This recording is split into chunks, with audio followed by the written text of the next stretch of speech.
First, hotel. For those who may not know, hotep is an ancient African word. It comes out of Kemet, Egypt, as we know today, but it translates to say peace. So we all come together here today in the spirit of peace. Is that right? Yes. Now, oh, come on now. Y'all. I know, that's tight. Yeah. So, what I want to do just for a few minutes is to share with you something about connecting with Africa, looking at our legacy, because this is not the first time we've been called to connect. Are y'all with me? Yes. Now, I grew up in a tradition, and one of the first things we was required to do was ask permission of our elders to speak. And the elders are those who have age and they're experienced and they're wise and they're knowledgeable, and they give us good guidance. Yeah. And we're supposed to follow it. Yeah. And sometimes we don't, but that's okay. They keep loving us. So on this occasion, I want to ask our elders permission to speak. You have our permission. Asante, thank you. Now, connecting with Africa, family, Pan-Africanism, the global unity of African people. We are represented here today. But this is not the first time we've been called. Looking at our ancestors, those who have come before us. You know, years ago, Marcus Garvey called out. He said, Africans must unite.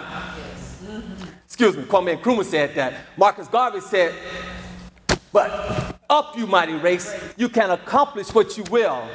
Africa for Africans, at home and abroad. See, he was calling us to reconnect with Africa. Kwame Nkrumah was inspired by Marcus Garvey. And he said Africans must unite. And when he led Ghana to its independence in 1957, he said the significance of Ghana was nothing without the unification of Africa. And he said that he would put down his leadership, his presidency, to see a united Africa. And when they formed the Organization of African Unity in 1963, it was about uniting African people worldwide. But they were starting on the continent of Africa. So this call is not new. This is a continuation. Okay. Mary McLeod Bethune, the founder of Bethune-Cookman College. At one time, she wanted to be a missionary in Africa. And she said, the drums of Africa beat in my heart. Now, at that time, they said they didn't need no black missionaries in Africa. Okay, y'all didn't hear that. But the fact is, she saw her calling was to educate African-American children here in America. And that's what she committed herself to do, and that's why we have Bethune-Cookman College. Yeah. Malcolm X said we must return to Africa. But he didn't say we have to go back physically. We have to go back culturally, mentally, psychologically. Oh, y'all, okay. What I'm sharing with you, family, this is not the first time, but I'm hoping that we're listening this time. I raised up my great-grandmother, Eva Rice Martin. My great-grandmother never talked about Africa. She never literally said, you need to learn about Africa. But I say my great-grandmother was one of the greatest Africans to live. Because my great-grandmother taught me to love God, love self, and serve people. And I say to be African is to be human, because Africans are the original people of the earth. We are the mothers and fathers of humanity and civilization. That's the truth, family. So, we raise up our ancestors, because when we talk about our ancestors, we really are talking about ourselves. We're an extension of our ancestors. When we raise them up, we're raising up the best of our ancestors, but the best in us. This is our legacy, and this is what we're standing on today. And if we are to really follow the instructions that Her Excellency is going to share with us, we're going to have to understand the history and then understand where we stand today at the crossroads and realize we have to make a decision on where we're going forward. Finally, I just want to say, last week we had the Pan-African Cultural Festival. Yeah.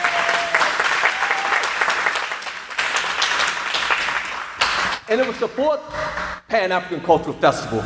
We had representation from Nigeria, from Ghana, from Cameroon, from Congo, from Barbados, from all over. We had African representation. And we celebrated our rich cultural heritage. But we also had a very serious dialogue in the Pan-African conversation. And we talked about getting past the illusion so we can get to the reality of who we are as a people. And when we sat down, we had this conversation, we started to understand that that's me. I'm talking to myself because we're all connected here.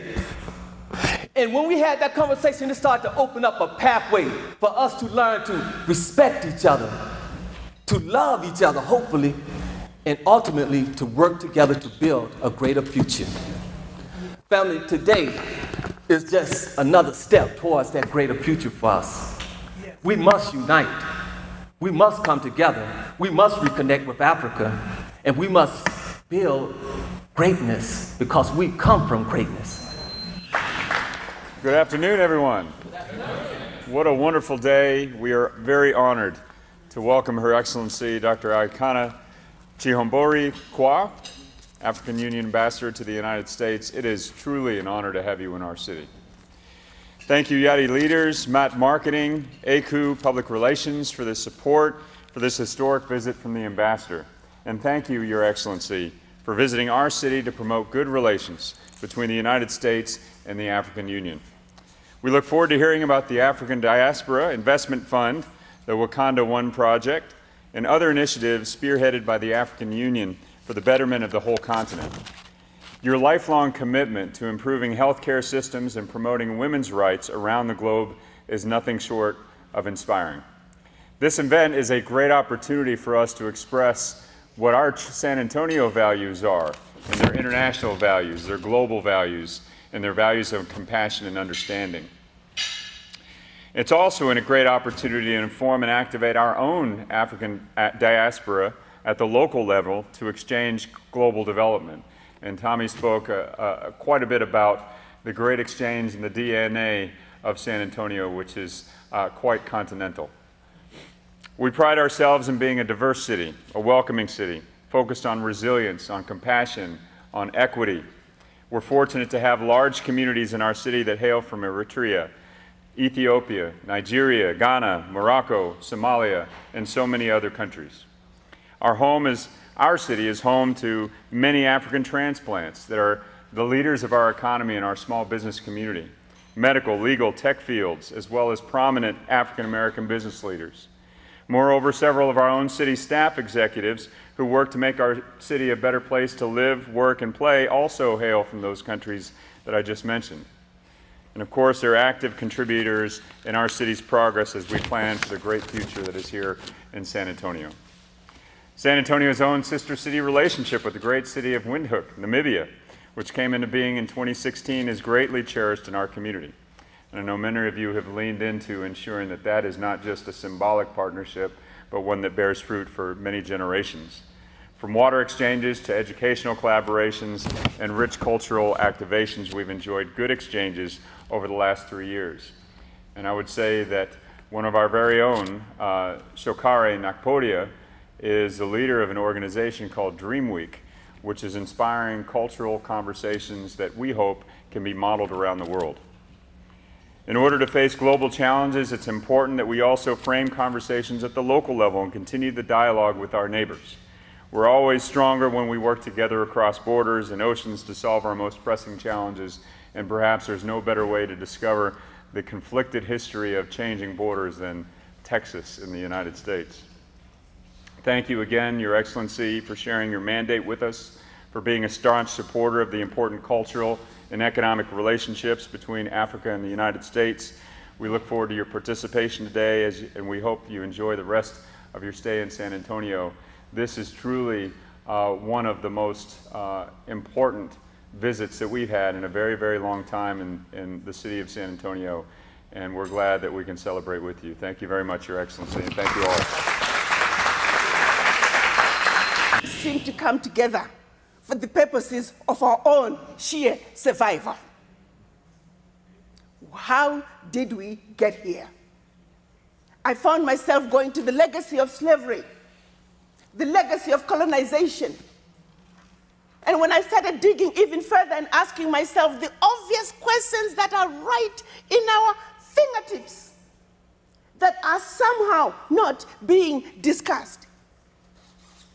How on earth do you expect individual African countries to fight this game on the world stage as little-bitty countries that we are? And why are we these little-bitty countries that we are? With my own personal understanding of my history, I do know, coming from Southern Africa, I am from some very powerful kingdoms. That was before Rhodesia.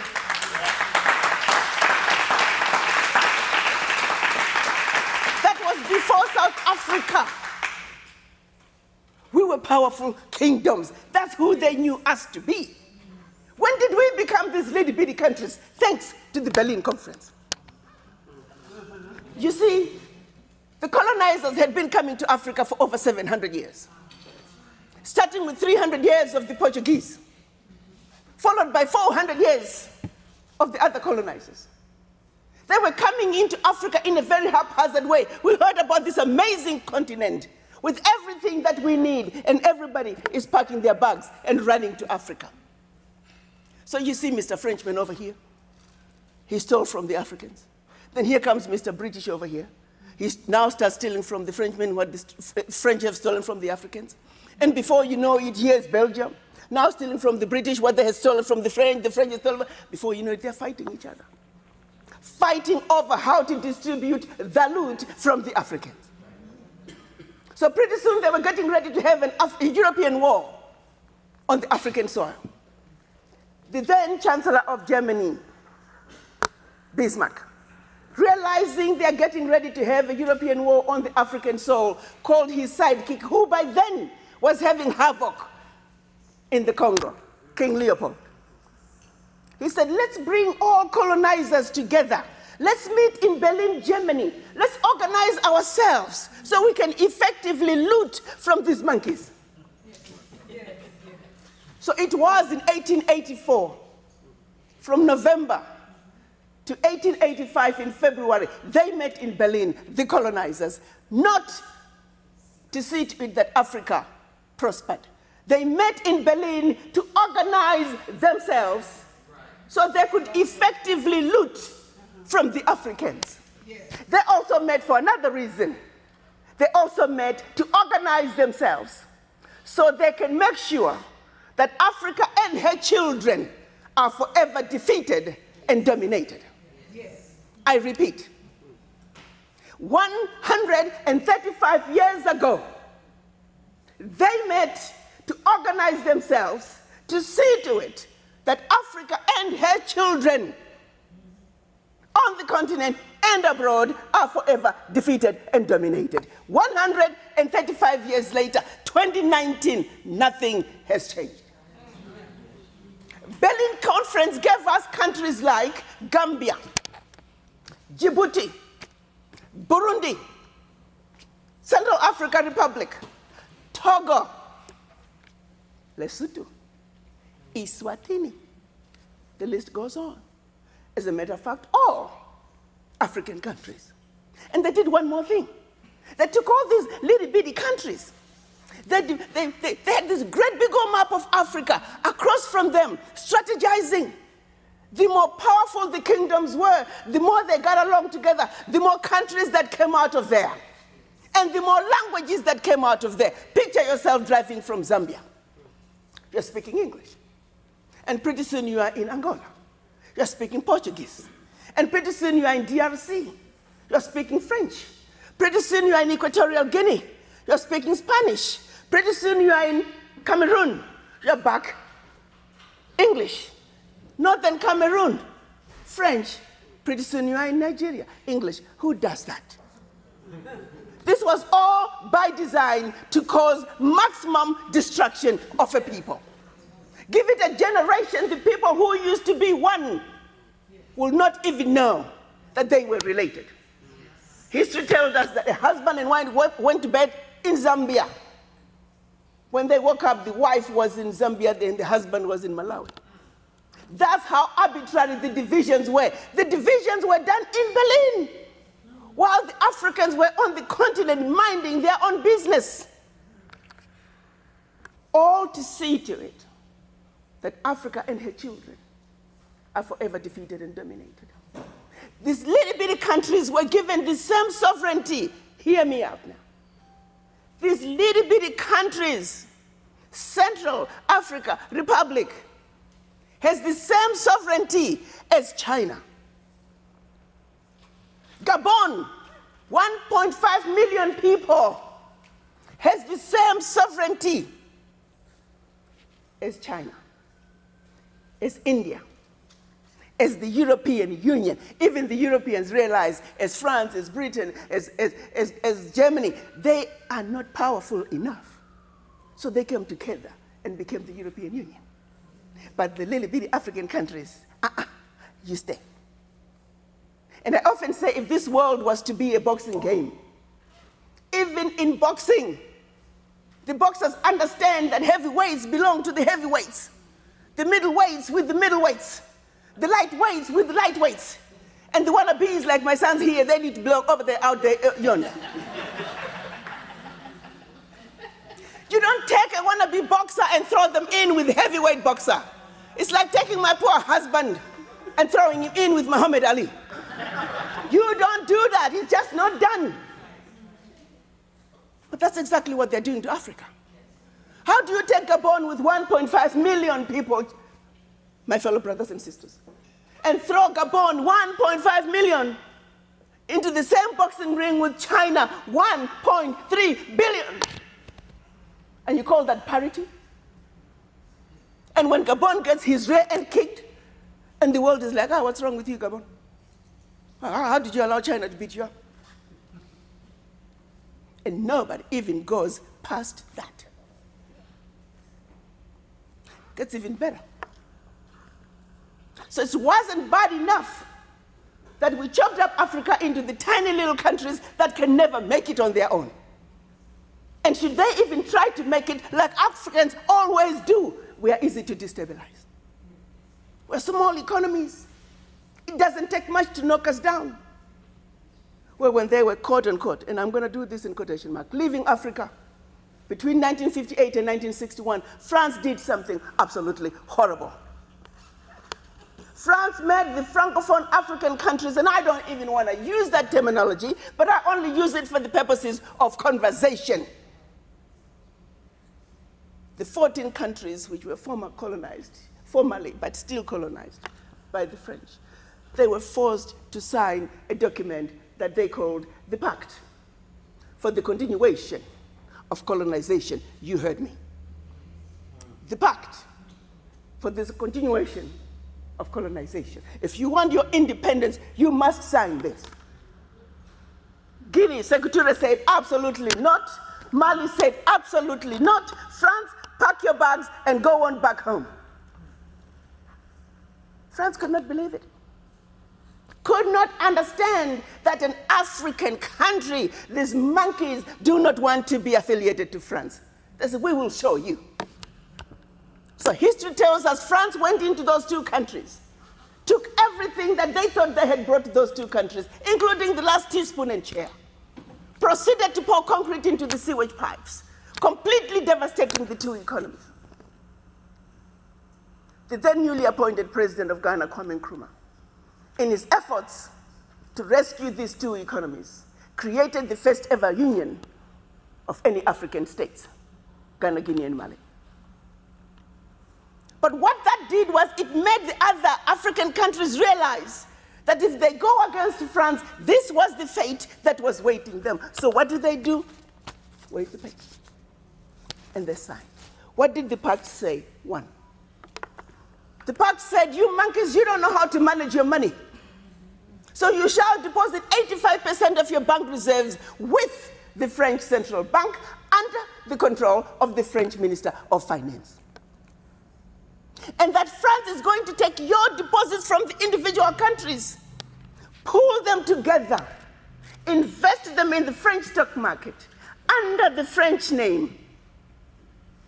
And you, monkeys, you may or may not know the returns.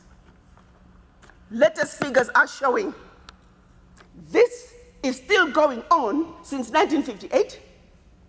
France today is collecting out of Africa over $500 billion before investing. And when they finish investing this money, for every 14 billion out of Africa, they're recognizing over 300 billion.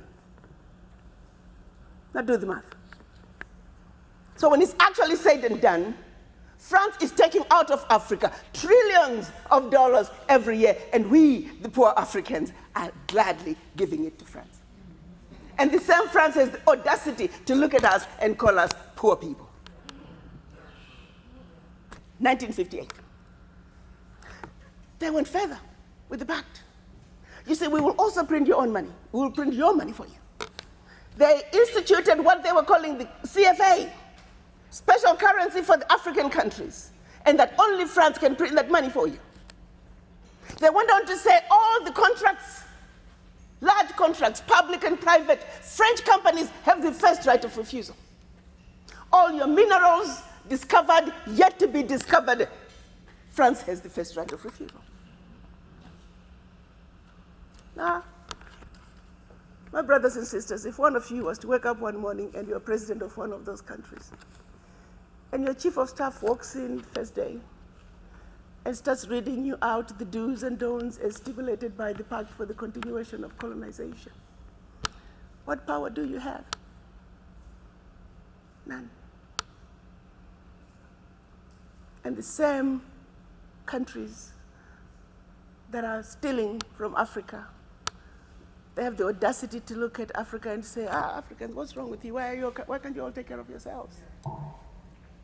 Well, let's start by leaving our $500 billion on the continent. But what they do instead, they want to throw you with a smoke screen. Your African leaders are corrupt. Well, you know, I gave you that. I mean, not all African leaders are corrupt. Africa is a family. No family is complete without crazy Aunt Sally and crazy Uncle Tom. Nobody's perfect. Okay, fine, so I'll give you that.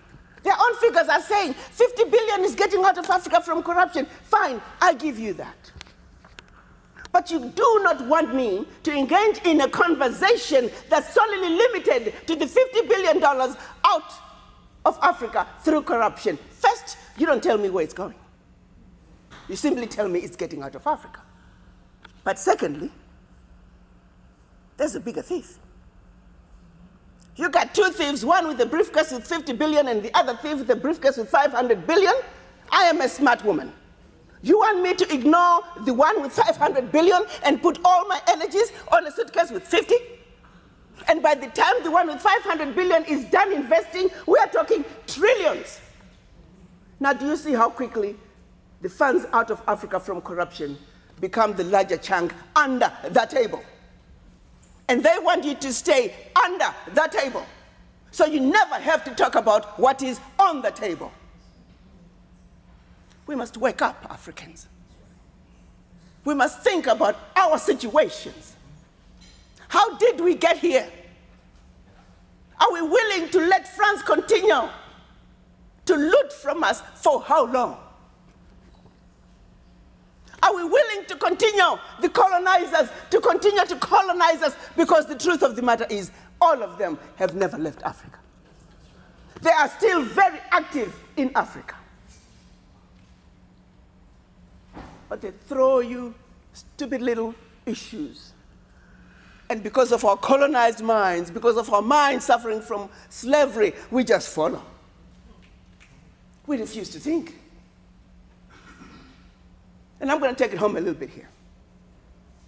How many times some of you continental Africans I was talking about a guy. Oh yeah, are there a lot of, this one happened to be Zimbabweans. Are there a lot of Zimbabweans in town? Oh, no, I don't mix with Zimbabweans. Can I get an amen? Amen.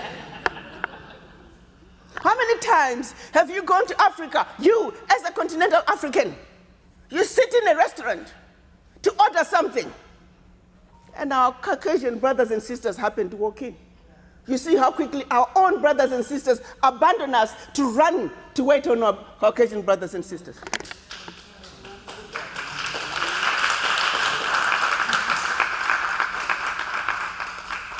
So yes, we have issues with France. Yes, we have issues with the former colonizers. But also, yes, we have issues of the mind.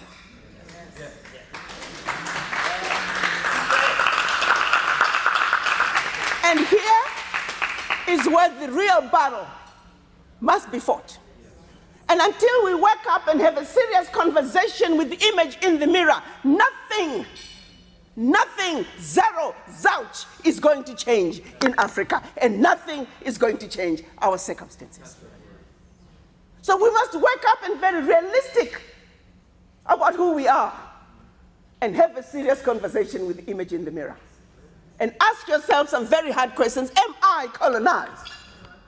Am I suffering from the legacy of slavery? And if so, how do I remove the shackles of the mind? And that's for you to deal with on an individual basis. Nobody can fight that battle for you. No amount of education can assist you with that. The question is, are you sick and tired of being sick and tired?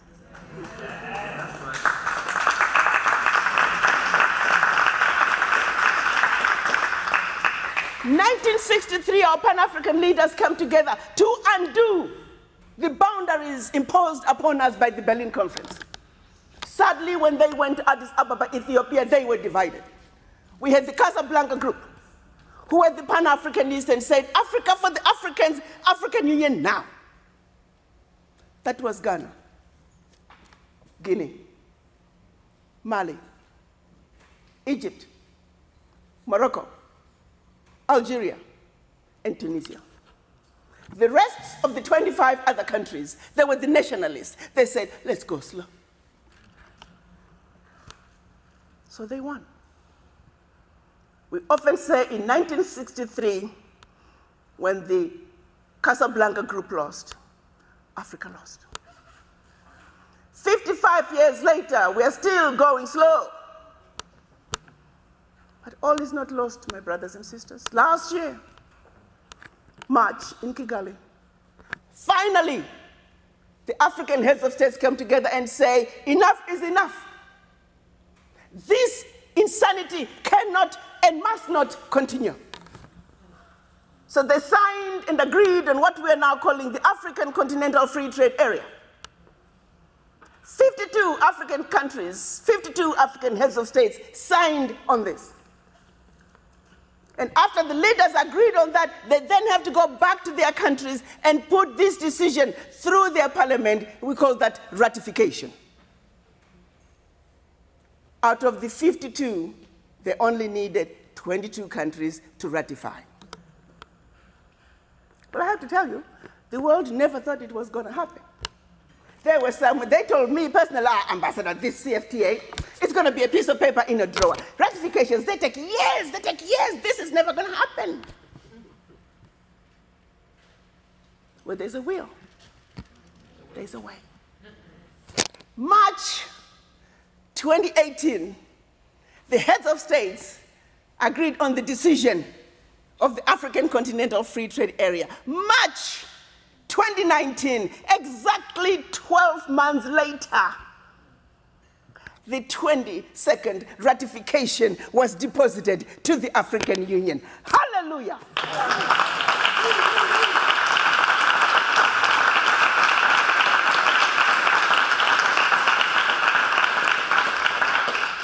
May 30th, this month, implementation of the African Continental Free Trade Area begins.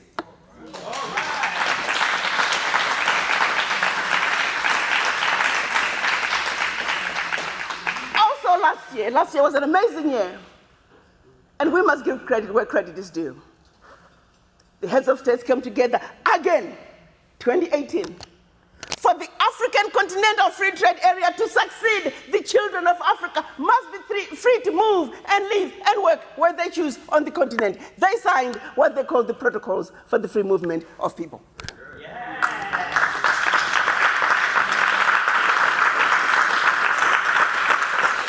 And even as we are going through the process of ratifications, many countries, over 40 countries in Africa now, the heads of states are loosening their... So as I stand here, I want all of you to know that what you have been hearing about Africa, take off those lenses that are jaundiced. Take off those lenses that are old. Let's look for the lenses that makes you look at your Africa with 2020 vision. It is a new day in Africa. Yeah.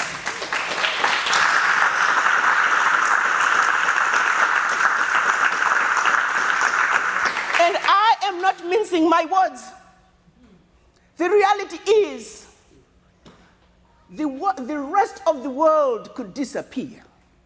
If we can just be left with the United States of America and Africa, we're going to be all right.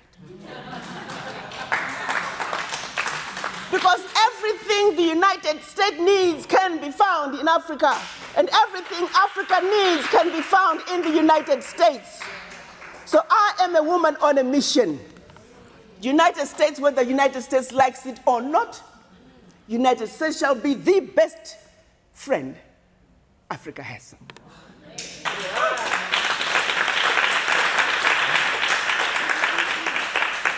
Whether we like it or not, Africa and the United States are married. This is a relationship that must thrive. It's a relationship that will have not only many children, but many, many beautiful children. And for that to happen, we must understand each other. The misunderstandings of yesteryear must be gone. We need to realize that our Caucasian brothers and sisters, they automatically come to the negotiating table on a high horse, feeling superior. That has got to change. And we too, as black people, we come to the negotiating table feeling inferior, automatically beaten down. That too has got to change.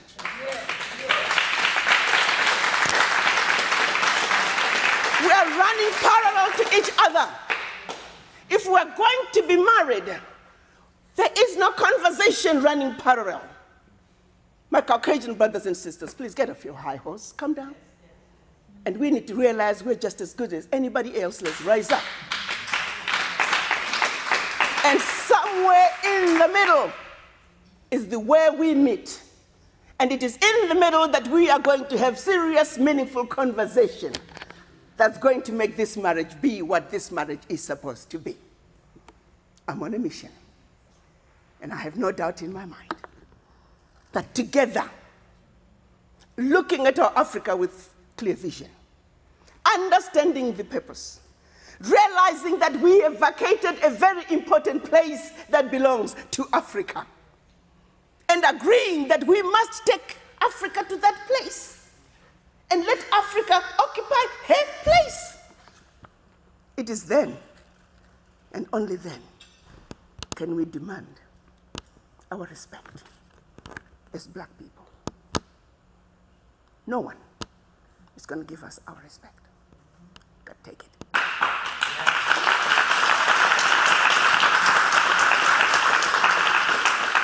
And allow me to give it to you men. Because you, as black men, you have let us down as your wives. You have let us down as your sons and daughters. What have you done to fix this? Nothing. What have you black men done to fix this? Nothing. Well, we're putting you in check as black women.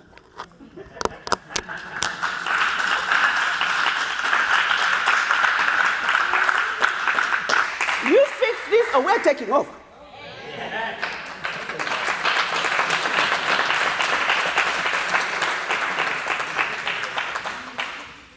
Let me conclude by sharing with you a story about one woman called Nanaya Asantua. She was the gatekeeper of the Ashanti gold stool. The British governor in the 1900s, after they had beaten up the kingdom, arresting and putting all the kings and chiefs in exile in Mauritius. The Ashanti king was already locked up in Mauritius. They were now going after this too. Because you see, you got to understand the spirit of the Ashanti rests in that stool. So when you take that golden stool, you are taking the spirit of the Ashantis. They were going to take the stool to England. So the Ashanti men, they caved in. They went to the governor and said, well, if we give you this stool, can you bring back the king? So that was getting ready to happen. They were getting ready to sell the soul of the Ashanti people. But Nanaya Asantua would not have it. She told the men, is it that the strength of the Ashanti men is normal? Is it that we, the Ashanti women, are standing here defenseless? She says, this stool is not going anywhere. And if you men do not fight to defend this stool, me and my fellow women shall take up arms, and we will fight till the last one of us is gone. So she shamed the men, who then took up the arms and fought the British and saved the golden stool. Come on, girls, let's save the golden stool.